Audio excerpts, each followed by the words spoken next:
Иако со одредбата на владата од 13 октомври требаше да бидат објавени имињата на советниците од сите ресорни министерства и месечните примања кои ги земаат, сепак кај поголем дел од министерствата овие суми не се објавени со исклучок на некои како што се Министерството за здравство и МВР. Дел од министерствата пак кои на официјалните сајтови ги немаат објавено се уште овие податоци до имињата на советниците. Велат во најскоро можен рок ќе го направат тоа. На официјалниот сајт на влада пак вчера веќе осамна имињата на советниците на премиерот Заев, кој од 56 сега се сведени на 23, а нивната просечна плата се движи од над 55.000 денари. Вице-премиерот Фатмир Бетики, одговарајќи на новинарски прашања и денеска посочи дека во конкретниот случај станува збор за рационални трошоци кои се неопходни за успешно функционирање на ресорите и министерствата. Пазарот е тој кој што одредува висината на плати, особено на советниците на премиерот, и тоа е одлука на лично на премиерот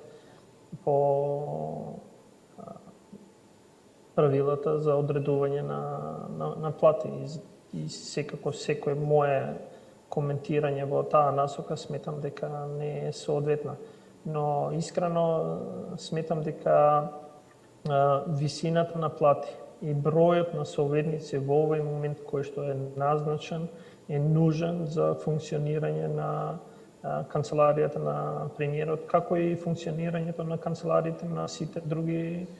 министри, па и вклучително и мојот кабинет. Според податоците на официјалниот владин сајт, највисоки примања од советниците има Зоран Верушевски со примања од над 74.000 денари, двајцата советници Виктор Андонов за енергетика и Милан Живковиќ за труд и социјална политика земаат над 60.000 денари, останатите 20 се со нето примања од над 55.000. Меѓу надворешните соработници, најплатена со 50.000 денари е Нина Фити Неделковска, ќерка на професорот и академик Таке Фити, а тука се и Раде Јанковски за спречување на корупција во граничното работење со 35.000 денари месечно и Макбуле Амети за здравство со 40.000 денари.